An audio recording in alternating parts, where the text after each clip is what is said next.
Hey, it's Benji Cole, son of Al Cole from CBS Radio and host of People of Distinction, the talk that gives an in-depth view of some of the most dynamic, intelligent, and successful people on the planet. Run to our website, peopleofdistinction.org for more info, or you can always email me directly at benji@alcoleenterprises.com. And on the line with us today, we have Stephen Grabiel. And we're going to be discussing his amazing book, Reboot Nation, a guide to the internet for the technically challenged. Available for purchase through Amazon as well as barnesandnoble.com. And people, before we go any further, I do want to quickly point out that Stephen was brought to our network by one of the best publishers in the business, Author Reputation Press. So listen to me, if you're a writer out there or you know someone that is, and they have a creation that they need help moving, well, I'm going to give you some of the best advice you can get. Head on over to authorreputationpress.com today. See what they can do for you and all the ways that they can help take your literary creation to the next level. And listen, it is an absolute pleasure to have Stephen here on the line.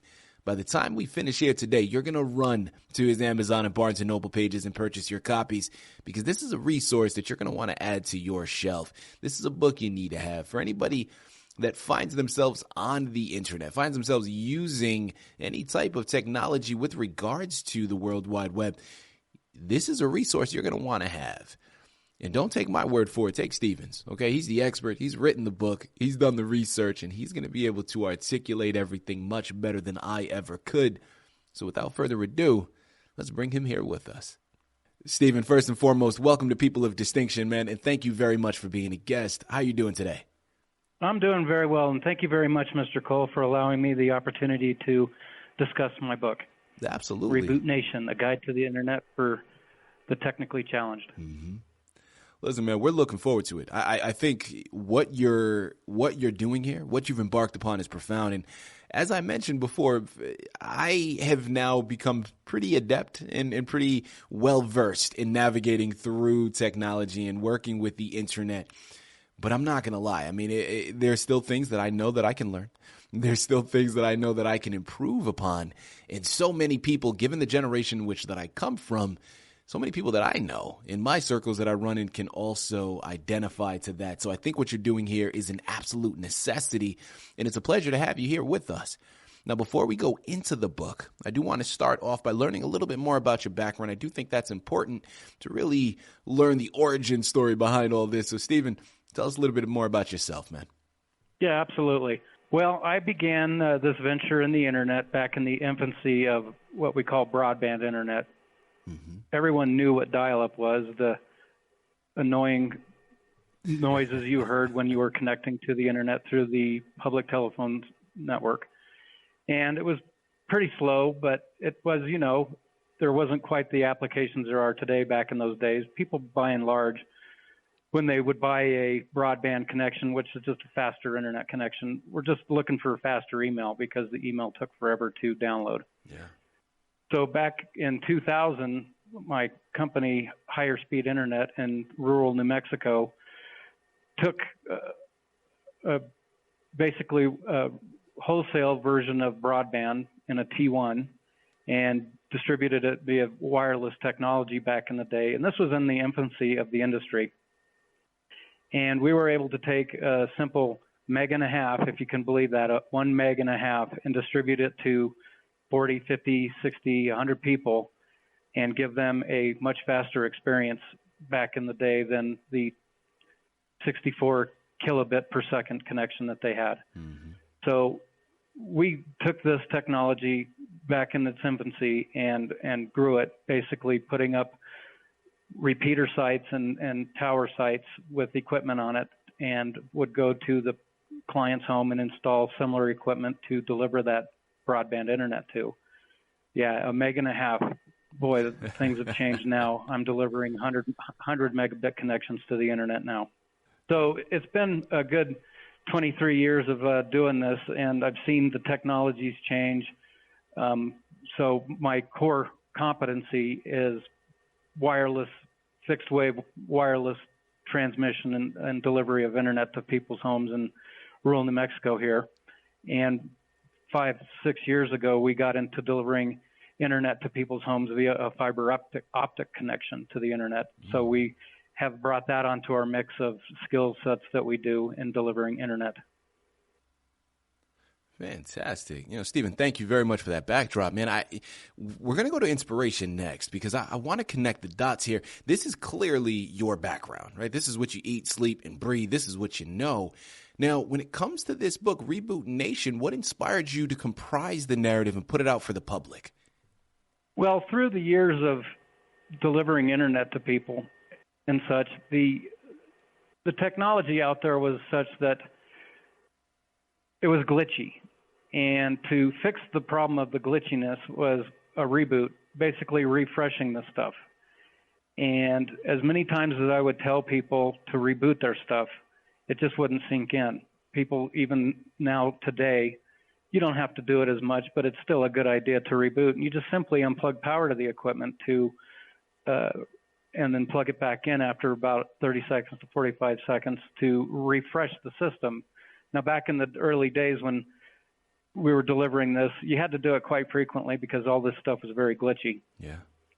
And having to repeat this to my clients many times, I felt there was a need for this kind of information to get out there to the people in mass because, be it my internet, anyone else's internet, a good reboot refreshes stuff and restores service to peak and optimal performance.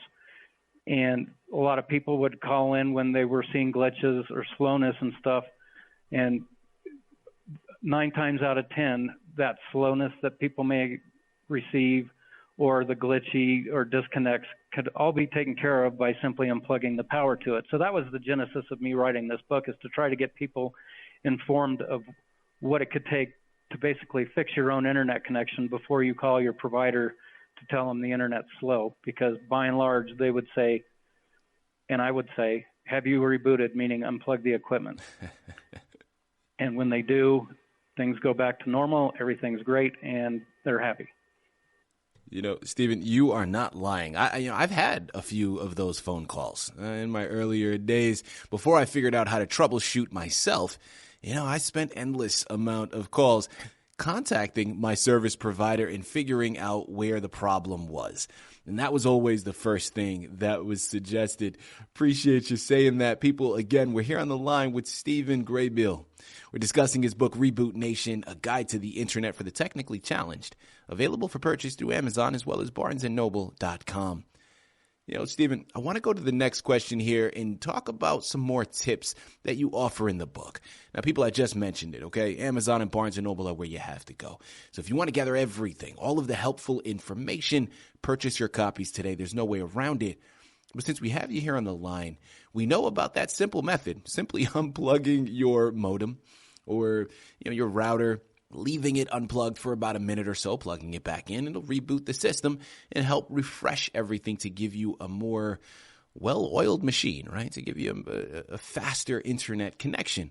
Well, in addition to that, when you talk about how to navigate the internet, right, which your book covers, does it focus solely on improving one's internet speed, or are there other things that you offer in the book to really advise and help your readers? Absolutely. So it's not just about the technical things I've learned that everyone should be doing and tips and tricks that they could learn. In the book, I describe the technologies out there that are readily available to everyone, from the satellite technology way out in space, 22,000 miles up, down to the low Earth orbiting satellite systems, to your DSL from your telephone company, to a fiber optic connection from someone like me or any other number of providers, to fixed wireless like what I do as well, to dial-up. It basically goes into what technologies are out there.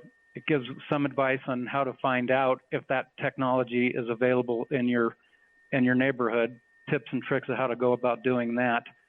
It also tells you about what you could expect to pay for these kind of services and what you should expect as in, quality of service. And a big part of people that I deal with on a day-to-day basis, they want, I need a guarantee that this is going to work.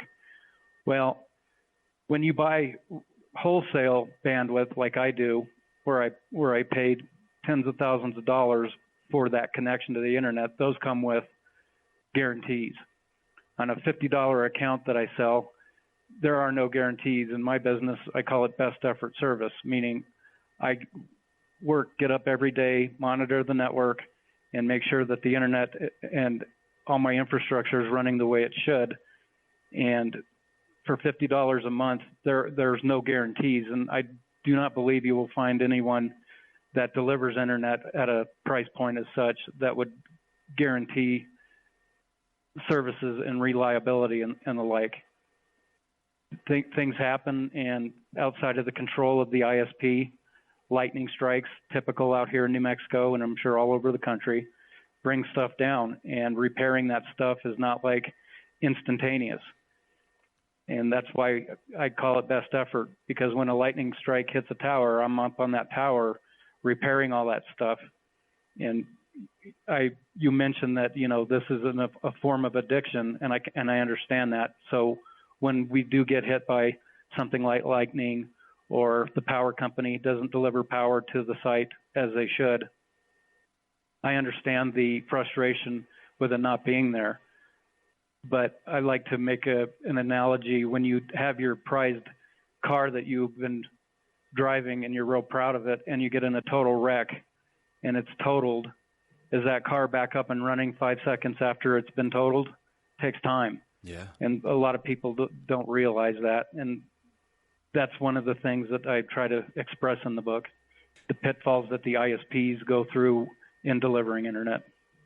Stephen, this is fantastic, right? Because this is vast. For anybody that is experienced, or even, even if you have one particular experience with the internet, you know how vast it can be, right? Because, as we started off and he was talking about, in the earlier days, you just needed the internet to send emails, right? Or to download an email attachment, whatever the case may be. Well, now, listen, it's a much different world. Whether you're surfing through social media accounts, through YouTube, you wanted to play videos online or video games online, all of these really depend on your internet connection and speed. And that's just one part of it. Then if you take it to a wireless connection, if you take it to fiber optic connection, all of these things are going to have their different effects. So this is so informative, and you have to head on over and pick it up so you can really stay abreast with everything that he has going on. Stephen, curiosity for myself with this next one, man, switching gears here. But when it came to your writing journey, your writing process, what would you say was a highlight for you in writing this book? Or if not a highlight, something that surprised you that you weren't anticipating before you began? Well, I had written this book and I had self-published it, and it really didn't go very, very far. And then the folks at Author Reputation Press had called me up and said, we would like to republish this because it's really relevant to today's economy. Yeah. And I go, that's absolutely cool. Yeah, absolutely. If you guys want to do that, let's do it and throw some marketing dollars behind it and see if we can get the word out, if you will. Because when I self-published it, I didn't throw any marketing dollars behind it, so it kind of just sat there fallow. But now that Authorization Press has taken the bull by the horns, if you will, and saw the need for this information to get out there, I was all for it. That's the surprising thing. It was writing the book was not difficult because this is my area of expertise and 20 years of doing it. The difficulty was maybe putting all my thoughts together in a readable fashion for the people to, keep them reading it for all this valuable information. Listen, it is absolutely clear to me to see the value in this, right? And I know you mentioned Author Reputation Press and wanting to put that out there and how they recognized it. Well, again, for me, I think it is clear as day. This is a necessity for anyone that's going to be utilizing the internet because, as I mentioned a number of times already, it is vast. There's a lot of different avenues that you can go down. There's a lot of different speeds that you're contending with. And if you're not sure what you need, this book is so informative based upon, because I've been in households where we got a gamer there and we don't have sufficient speeds. So when everybody is home, everybody is on their cell phones, or everybody is on their PlayStation or Xbox, whatever the case may be, and they're all taking pieces of that internet connection, it can really start to slow things down. And there is nothing more infuriating than trying to watch a movie or a television show and having that loading, that buffering wheel constantly coming up on the screen because you don't have enough internet speed. Stephen, listen, I know about your past. I know about this fantastic book. I'm focusing now on the future, man. What's upcoming for you? Please tell me there's another book on the horizon. Maybe, because technology changes, and I would have to add the other technologies out there. But on the current horizon, there's not a need, as I see it, even with the change of technology, unless something dramatically changes.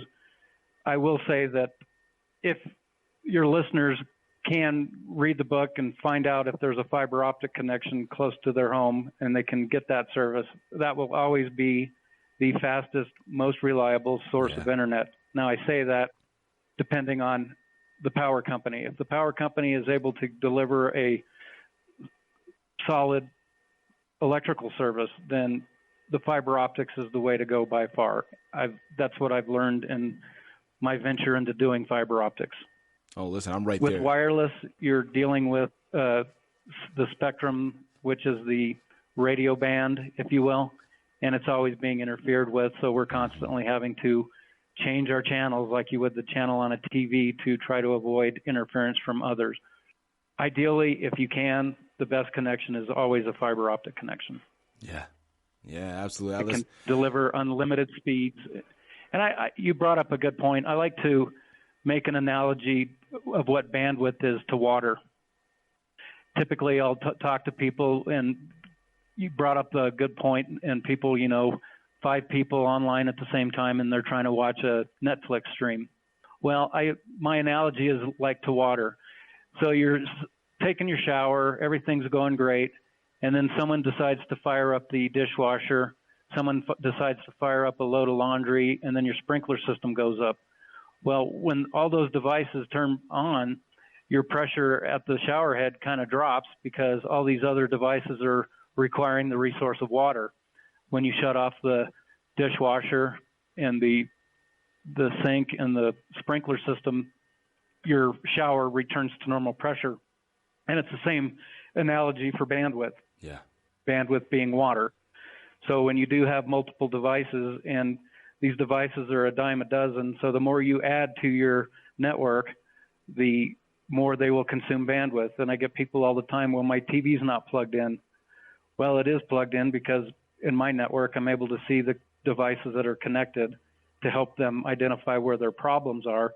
And I tell them you have to completely unplug it, because when you plug that thing in, it calls home to the router, and it's connected to the router even though you don't have it turned on, and it's still communicating with the internet. Mm-hmm. I love that analogy. If that makes sense. Yeah, no, absolutely. It makes perfect sense. I love that analogy, Stephen, and it reminds me years ago, right? When I was a teenager, still living at home, and again, the internet was freshly coming about, and I remember trying to explain it to my parents. And the analogy that I would use was a hose, right? It was a water hose. And I'm like, okay, well, if we poke holes in the water hose, every hole that you're poking is another connection. So it's going to lower that water pressure. So your internet is the water streaming through the water hose, but with every new device, we're plugging in another hole, and then water is spouting out from this direction, spouting out from that direction, and it lowers the overall pressure. I love the analogy. It makes perfect sense to me. I know it does to my listening audience. And people, what more can be said? Okay. Well, actually, let me go back. A lot more can be said. Okay. Nothing more is going to be said. I really like your analogy. Sorry for stepping over you, but I really like your analogy, and I'll use that too. That's wonderful. Yeah, I remember that. And that was really the only way that I was able to articulate it effectively, to my mother. And I always thought it was a great analogy. So thank you very much, man. Please use it. And hopefully it works out for you and all of your clients. People, listen, I'm going to say it for you again. I know I don't have to. I know you all are already heading on over there. You're already in the process of purchasing your copies. For everybody else, I don't know what you're doing. You're asleep, okay? You need to wake up or you're going to get passed by. Head on over to Amazon, Barnes & Noble. Get educated today. It matters. Because with the advancement of technology, I promise you, if you haven't become educated yet, you're going to need to in the near future, okay? Because anybody that has multiple people in the household, you have different things that you're needing your internet feed for. This book is an absolute necessity. Reboot Nation, a guide to the internet for the technically challenged. Head on over there today. Pick up your copies. You can thank me later. Fantastic resource to add to your shelf. An even better gift to add to someone else's. Stephen, this has been a true pleasure, an absolute delight. Thank you once again for being a guest on People of Distinction. Well, thank you, Mr. Cole. I appreciate the time.